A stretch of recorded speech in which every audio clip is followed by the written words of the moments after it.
Planuhin ang pamamasyal upang masigurong sulit ang inyong bakasyon sa Land of the Rising Sun.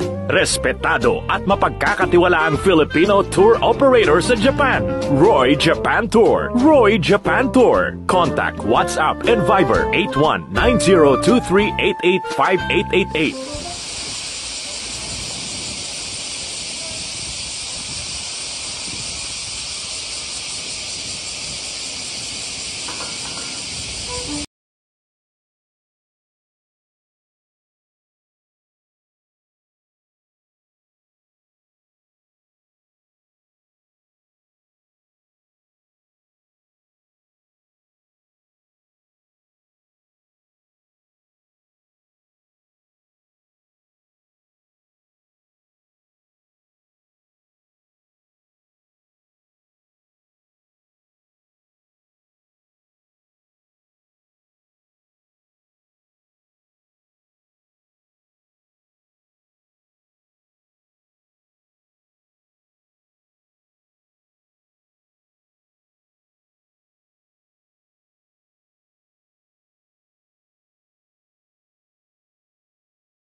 Okay, hey guys, this is Roy Japan Tour.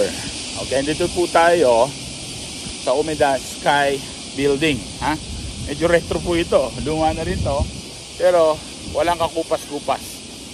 Okay, pinupuntahan pa rin ng tao at maganda pa rin hanggang ngayon, mga kaibigan. Ito po yung Umeda Sky Building. Okay, so makikita nyo, connected yung dalawang building. Tapos may sasakyan ng escalator para pumunta sa isang building. At nandun po, may observatory po ron, mga kaibigan. So maganda rito, hindi kataasan yung building, pero nasa gitna po siya ng Umeda. Which is yung Umeda, yan po yung tinatawag na Kita, o northern part po ng Osaka.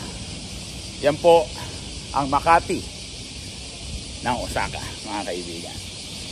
Okay, so maraming salamat. Okay? At ipapakita ko po sa inyo kung ano to, ha? Ito sinasabing Umeda Sky Building, ha? Ito po siya.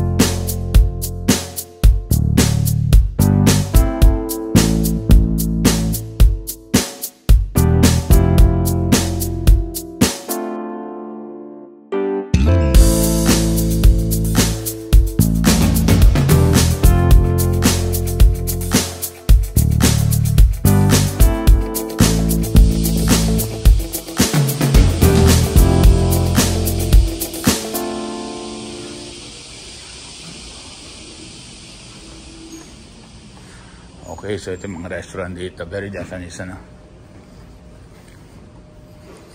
Kaya lang, hindi pa bukas. Yung iba.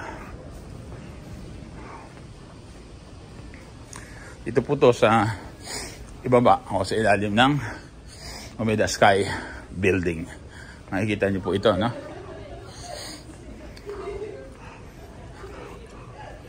Very Japanese alley of Japanese restaurants here, you know. Tabataha. Pag summer, mayroong Tabataha Festival.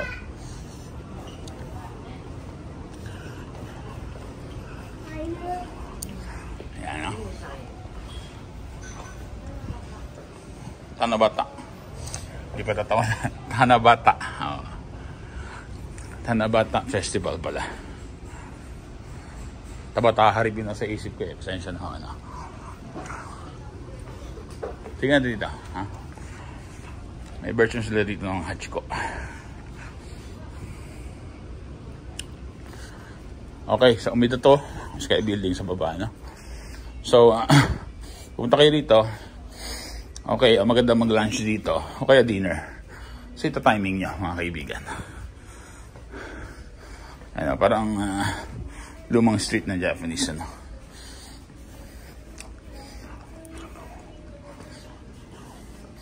Ito yung mga fortune nyo. Sa mga temple, di ba, makikita nyo to. Okay. Yan, diba yung fortune, tinatali nila dyan. Okay. Ang ibig sabihin niya, tinanong ko isang monk, ha? Nakakilala ko. Bakit kailang itali itong mga papel na to na pinaglalagyan ng mga fortune, tatali rito? Sabi ng monk, wala naman reason yan.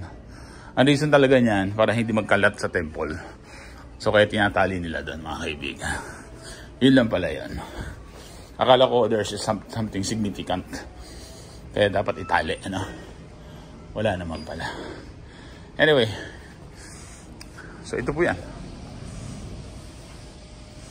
Ito sa Umeda Sky Building. Thank you so much. Peace. Laban. Money. Okay, thank you so much. Okay guys, nakita nyo na kung gaano kaganda. Ha? Very unique. Ha? Itong building na to. So nakita nyo na. Okay, kaya masyado pa maaga ngayon, ipapakita ko sana. Marami pong interesting restaurant sa ilalim po nitong Umeda Sky Building na to. Kaya lang, alas 10 pa ho, hindi pa ho bukas, ano? So siguro sa mga susunod na araw, ipapakita po natin. So ito po, ha? Tandaan nyo po, Umeda Sky Building. Okay? So isama nyo ho sa bucket list nyo, mga kaibigan. Alright? Ito po si Roy, Japan Tour, dito sa Osaka. Halika na! Planuhin ang pamamasyal upang masigurong sulit ang inyong bakasyon sa Land of the Rising Sun. Respetado at mapagkakatiwalaang Filipino tour operator sa Japan. Roy Japan Tour. Roy Japan Tour. Contact WhatsApp and Viber 819023885888. Mga kaibigan, kasama ko ngayon si Roy Aseñero, one of the best tour guide na Pinoy dito sa Japan. So make sure from Tokyo to Osaka hanggang Sapporo, ito yung gamitan yung tour guide, okay? The best, right? On time, pleasant, gentleman, true Pinoy. At alam niyo lahat ng mga kailangan punta dito sa Japan. So, ngayon ay Palm Sunday sa Manila. We came over here sa Tokyo, Japan. Kasama ko si Roy Japan Tour. One of the best Filipino tour guides here in Japan. Itong pangalawang beses ko na, di ba? Kasama ko Yes, sa, yes. Di ba? First time nung Osaka, pre-pandemic pa yan. Mga 2018, Yeah. brought me to the best places in Osaka. Now, in 2023, bringing me to even better places here sa Tokyo, Japan. Yung kagandahan nito, so when you get Roy Japan Tour, talagang customizing tour para sa inyo. Sa lahat mga lugar na gusto mong puntahan, napupuntahan mo today. Nakaikot kami from all the way from Odaiba, nakita namin si Gundam, pumunta kaming Team Planets, pumunta tayong nagta-Tokyo Bay Cruise, nasa Asakusa pa, nag-Tokyo Sky 3, nag-7-Eleven pa. So yung kagandahan dito, you're just telling your whole agenda for the trip. And he will fix it for you. Yung best ways that you can fix a trip, si Roy is there for you. At maliban pa dyan yung tunay na Pinoy service. So that you cannot do without. So again, I highly endorse and recommend Roy Japan Tour for your next Japan trip. Mabuhay si Roy.